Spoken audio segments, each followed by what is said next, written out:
विश्व रत्न बाबा साहब डॉक्टर भीमराव अंबेडकर जी के चरणों में कोटि कोटि नमन करते हुए बहुजन समाज में जन्मे तमाम संतों और महापुरुषों को कोटि कोटि नमन। मंच पर आसीन तमाम ऐसी हस्तियां जो अपनी राष्ट्रीय स्तर पर पहचान रखती हैं, अलग अलग संगठनों को लीड करती हैं, जिनके पीछे लाखों लाखों करोड़ों करोड़ों लोग हैं, और इस ऑडिटोरियम में बैठे हुए मेरे तमाम सम्मानित बुजुर्ग, अब चूंकि बुजुर्ग के नाम हुआ है तो एक 94 ईयर के बुजुर्ग भी हमारे पास, जो राजस्थान से चल करके इस प्रोग्राम में आए हैं, रामेश्वर दयाल सेवार्थी, और आप राजस्थान से आए हैं, 94 ईयर के हैं और सामाजिक न्याय के पुरोधा रहे हैं। मैं आपसे गुजारिश करता हूं कि आप स्टेज पर आ जाए, अच्छा लगेगा। आइए आइए आइए। तमाम माताओं को, बहनों को और अपने छोटे भाइयों को मेरा क्रांतिकारी जय भीम। साथियों, हम लोग पिछले 30-35 वर्षों से बहुत सेमिनार किए, बहुत रैलियां करी, बहुत प्रोग्राम किए, और ये भीड़ जो आज है ये आम नागरिकों की भीड़ नहीं है। जैसा आप देख भी रहे हैं, लिखा हुआ है सामाजिक संगठनों के प्रतिनिधियों का सम्मेलन है। ऐसे प्रतिनिधि जिनके पास अपने अपने संगठन में हजारों और लाखों की संख्या में साथी।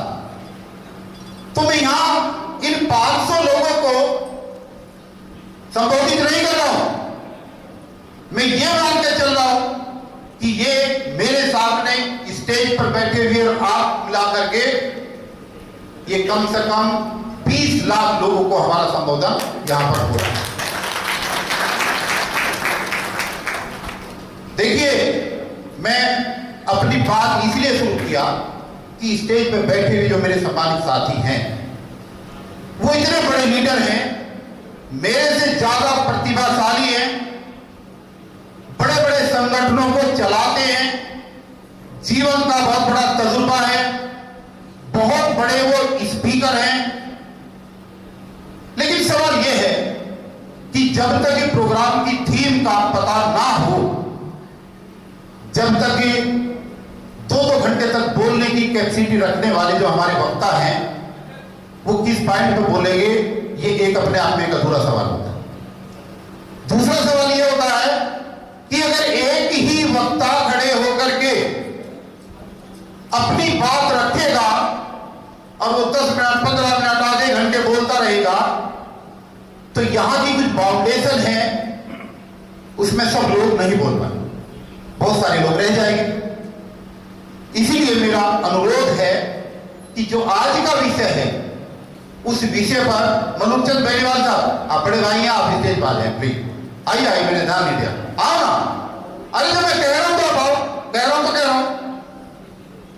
राजकुमार जी गान विनोद संगत जी, आप आइएगा। पता नहीं क्या कहा दे रहा है वहां से। अरे भाई आओ आप दोनों लोग, आप स्टेज पर दोनों लोग। राजकुमार जी, आपको कह रहा हूं मैं, अरे डांट इसलिए रहा, सुन नहीं रहे हो यार। जो लोग आ रहे हो कहां बैठेंगे अगर तुम वहां बैठोगे? नेता हो तुम यार एमसीडी के। तो दोस्तों, मैं देखिए ये भागीदारी मोर्चा कैसे बना, क्यों बना, हाफिज गुलाम सरवर साहब ने आपको विस्तार से बताया, उसके बारे में मैं समय नष्ट नहीं करूंगा। सवाल ये है कि आज की इस सम्मेलन का विषय क्या है और हम यहां पर आज करने क्या आए हैं। जो हम लोगों ने तय किया है, चुनिंदा साथियों ने, वो 4 पॉइंट है आज के इस एजेंडे की। पहला है कि जो हमारी हकमारी हुई है, हर सरकार ने, हर पार्टी ने जो हमारी हकमारी हुई है, उस हकमारी के खिलाफ आवाज उठानी है। और दिल्ली के अंदर जब हमारी आबादी, अगर हम जाति की बात भी ना करें, अगर हम दलित और मुस्लिम की बात भी करें, तो 35% आबादी हमारी अपनी है। तो जब 35% आबादी हमारी अपनी है, तो मुख्यमंत्री 3% की आबादी वाला क्यों बनना है और क्यों बनना चाहिए, ये आज का थी। और हमारा मानना यह है, जो रेजोल्यूशन हमने पास किया है और आज कराना चाहते हैं, इस शिद्दत के साथ कि मेरे सम्मानित साथी जो मंचासीन हैं इस बात पर ध्यान दें कि हम सब लोग मिलकर अगर प्रयास करें तो दिल्ली में एक नई राजनीतिक विकल्प को हम जन्म दे सकते हैं। और इसके लिए जो हमने इसमें लिखा भी है कि अपनी अनुपातिक आबादी का बनो भागीदार, अपनी अनुपातिक आबादी का बनो भागीदार और दलित मुख्यमंत्री और बहुजन सरकार, ये एक एजेंडा है जिसको लेकर के आज का ये प्रोग्राम निर्धारित हुआ है। दिल्ली के अंदर फरवरी 2025 में विधानसभा का चुनाव है। जून आज समाप्त हो चुकी है, हमारे पास 7 महीने हैं। इस 7 महीने में हम दिल्ली की 70 विधानसभाओं पर एक ऐसा मजबूत संगठन खड़ा करेंगे कि जहां सामाजिक सुरक्षा की दृष्टि से भी जहां कहीं अप्रिय घटनाएं हो जाती हैं, वहां भी अगर हमें इकट्ठा होना पड़े तो हम हजारों की संख्या में 1 घंटे या 2 घंटे के अंदर इकट्ठे हो सकें। इसके लिए 70 विधानसभाओं में से लगभग 35 विधानसभाओं पर आज रेजोल्यूशन पास करने के बाद इस सम्मेलन के लास्ट में हम 35 विधानसभाओं पर विधानसभा के संयोजक घोषित करेंगे।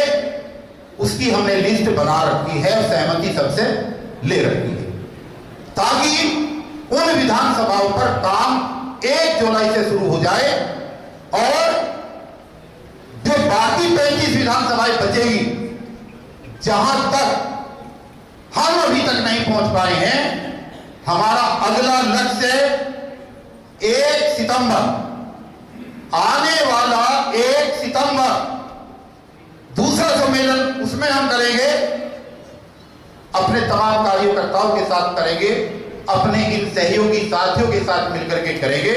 और हमारा प्रयास होगा कि उस सम्मेलन के अंदर हम दिल्ली के अंदर कम से कम 20,000 लोगों की गैदरिंग करके इस मुद्दे को आगे बढ़ाएं।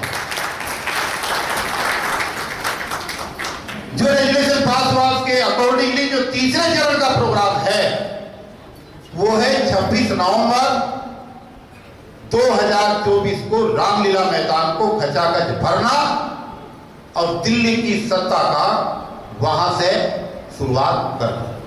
हम कितने सफल होंगे हमें नहीं पता, हम कितने सफल हो पाएंगे ये अभी हमें नहीं पता है, लेकिन आज जिस तरीके के साथियों को हमने बुलाया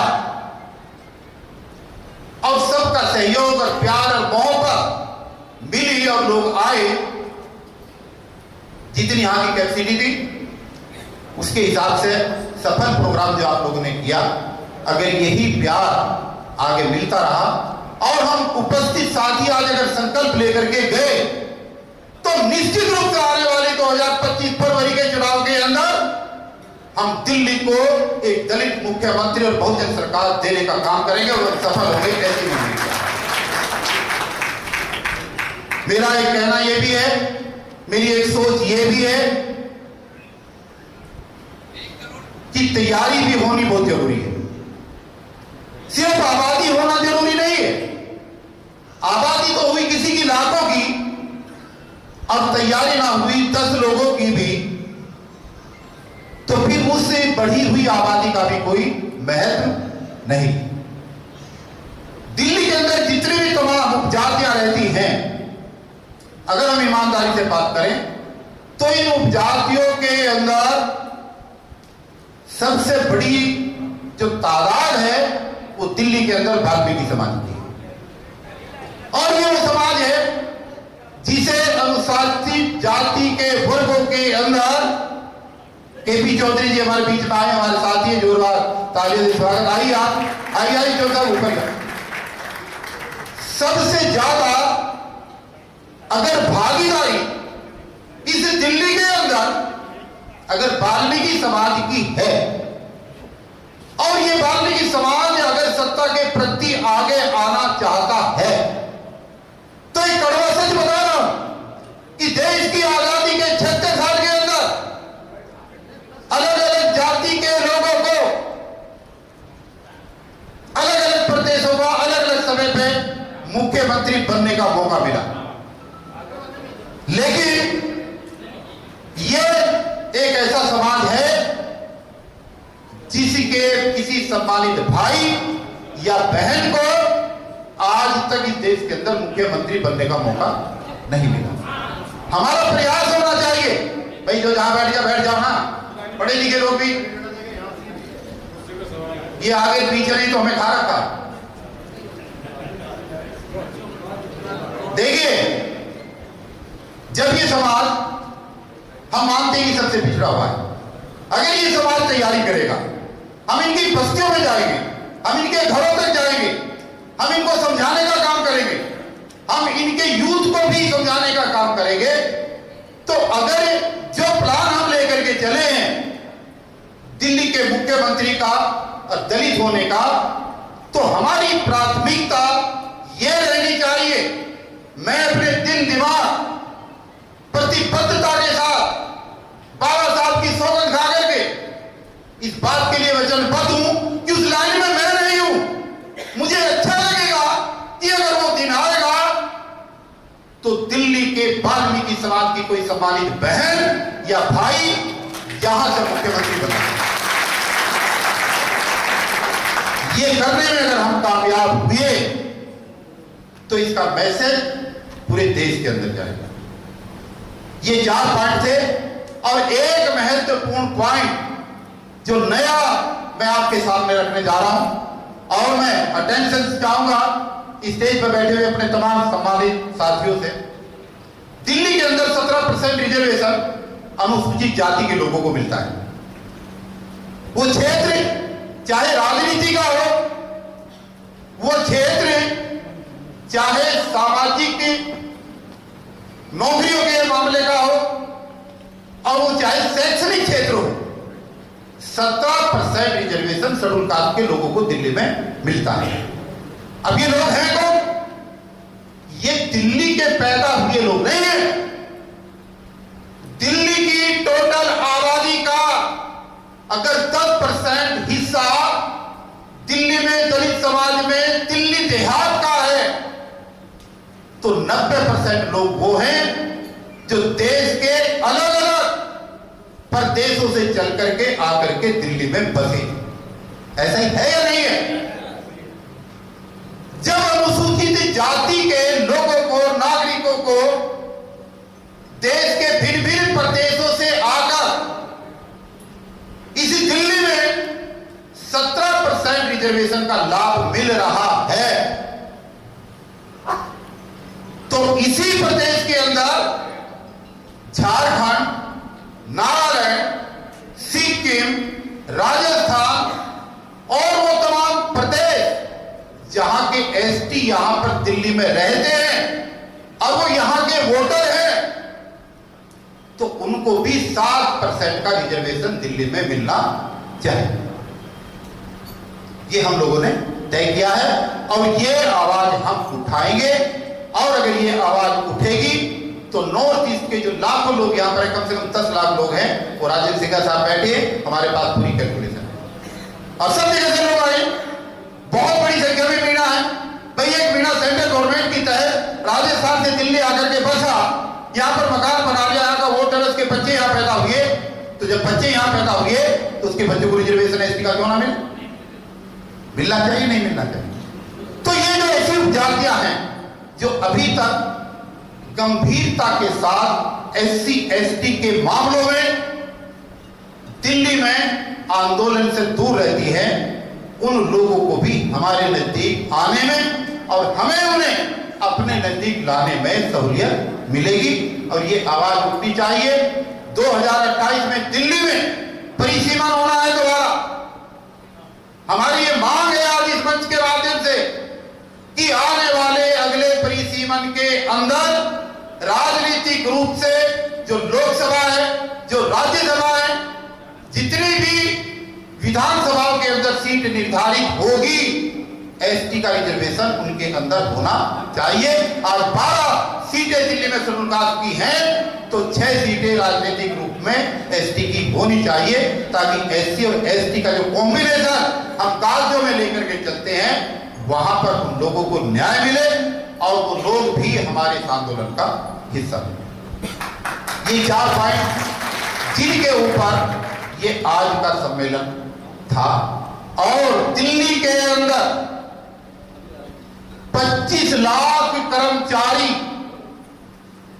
आउटसोर्स पर काम कर रहे हैं। इसलिए काम कर रहे हैं कि सरकार राज्य की वजह केंद्र की पूरा सिस्टम आउटसोर्स पे कर दिया है। सरकारी नौकरी निकालेंगे नहीं, और जब सरकारी नौकरी निकालेंगे नहीं तो रिजर्वेशन मिलेगा नहीं। तो यह 25 लाख की आबादी है जिसके लिए दिल्ली में बहुत बड़ा शोषण हो रहा है। सिर्फ 12, 13, 14 हजार रुपए सैलरी, और आज बच्चों की हालत ये हुई है कि जिन्होंने एमए बीए भी कर लिया है वो भी आउटसोर्स की नौकरी करने के लिए मजबूर हो रहे हैं। इनको कैसे न्याय मिलेगा? ये हमारे आने वाले एजेंडे का एक प्रमुख पार्ट रहेगा। और मैं लड़ रहा हूं कई सालों से आउटसोर्स के कच्चे कर्मचारियों के लिए, और जब तक जिंदा रहूंगा लड़ता रहूंगा। एमसीडी के अंदर भी ये प्रथा शुरू होगी ठेकेदारी की, ये हम चलने नहीं देंगे, किसी भी सूरत में नहीं चलने देंगे। इसका मिलकर मुकाबला। मेरे सम्मानित साथियों, मैंने पहले भी कहा है, बहुत ही सम्मानित साथी मेरे नेता के रूप में हैं जिनको बोलने का मौका मिलेगा। मेरा विनम्रता के साथ आग्रह है कि कम से कम शब्दों में 3 बातें।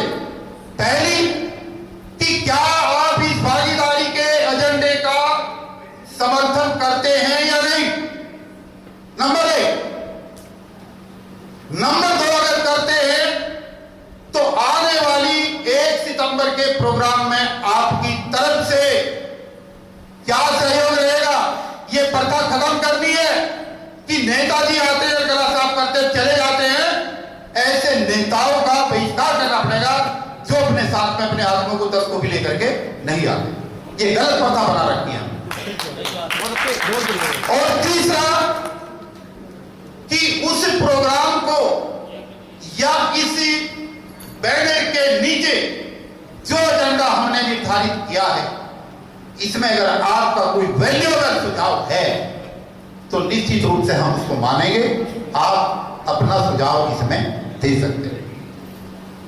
जो 35 विधानसभाओं का मैंने अभी आपसे जिक्र किया है, जो संगठन के लोग हैं, मेरा उनसे आग्रह है।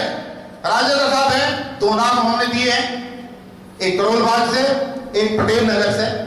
इसी तरीके से अगर हर संगठन का आदमी, अगर हर संगठन एक विधानसभा भी छांट ले और प्रतिबद्ध हो जाए कि विधानसभा मुझे जितानी है अपने लिए, अपने बच्चों के लिए, अपने समाज के लिए, और दिल्ली में दलित मुख्यमंत्री बनाने के लिए, तो 6 महीने में पासा बदल जाए।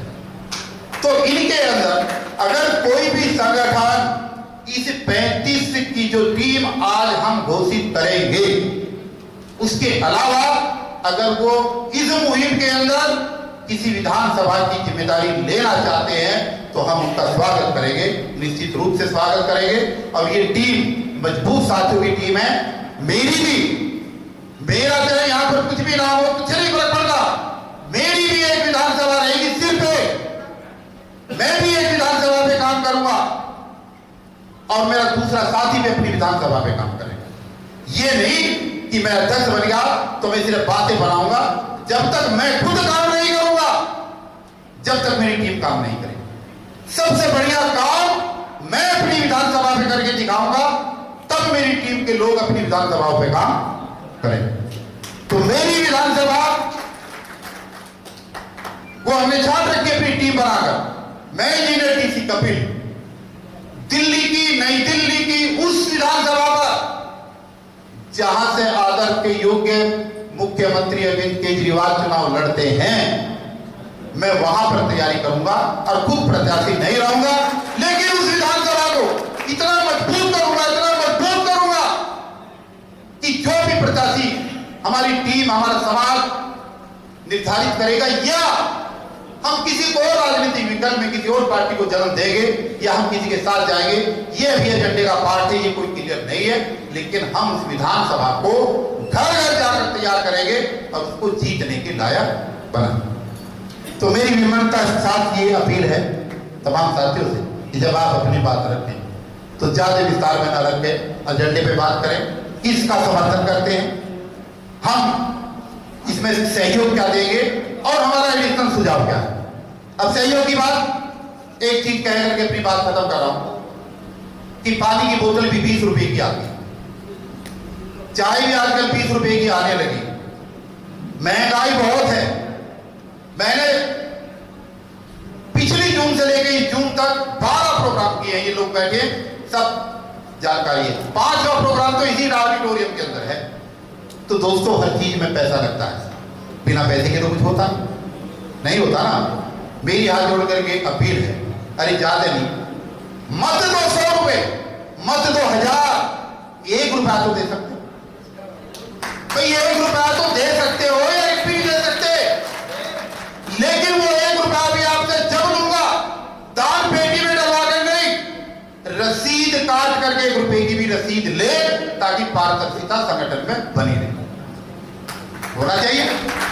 तो मेरी आप लोगों से गुजारिश है, बहुत सम्मानित साथी बैठे हैं, बहुत होनहार साथी बैठे हैं, आर्थिक रूप से बहुत संपन्न साथी बैठे हैं, तो जब अपने सहयोग की बात करें तो निश्चित रूप से ये जरूर बताएं कि उनका आगे भविष्य में अगर इस आंदोलन को हम आगे बढ़ाते हैं क्या योगदान रहेगा, और जो योगदान रहेगा, जो साथी आज भी सहयोग करना चाहते हैं, तो हमारे 2 मित्र वहां पर रसीद लेकर के बैठे हुए हैं, आप उसमें अपना आर्थिक सहयोग दे सकते हैं, जो भी जिसकी स्वेच्छा, क्योंकि आर्थिक सहयोग देने से उस आंदोलन और संगठन के प्रति आपकी ईमानदारी, समर्पण और बहुत सारी चीजें जुड़ी। तो ये मेरी विशेष अपील है कि आप अपना सहयोग जरूर करें और भविष्य के लिए भी निर्धारित। तो मैं बाद में रेजोल्यूशन पास कराऊंगा, इसलिए जो भी मंच का संचालक है कम से कम समय में एक साथी को बुलवाएं जो मंच पर बैठे हैं। और ऐसा नहीं है कि जो मंच पर बैठ गए हम ही सेनापति हैं, मेरे बहुत सारे सम्मानित साथी नीचे ऐसे बैठे हैं जो इनसे भी ज्यादा मजबूत है, लेकिन अब एक सीट, एक लाइन में भाई कुर्सी तो इतनी आई है कहां से लगे। इसलिए कोई साथी ये ना सोचे कि भाई मैं यहां बैठा हूं, वो वहां बैठे। जो सामने बैठे हुए साथी भी अपनी बात रखना चाहते हैं, निश्चित रूप से अपना नाम दें, उनको भी बोलने का 2 मिनट का मौका अवश्य। तो मैं हाफिज गुलाम शर्मा जी से अनुरोध करूंगा, इस उम्मीद के साथ कि समय का ध्यान रखें और 2 या 3 मिनट के लिए एजेंडा हाथ में रखें, क्योंकि बहुत बड़े बड़े नेता हैं, नहीं तो फिर समय के निर्धारण में सब लोग अपनी बात रख नहीं पाएंगे। जय भीम, जय भारत, जय श्री राम।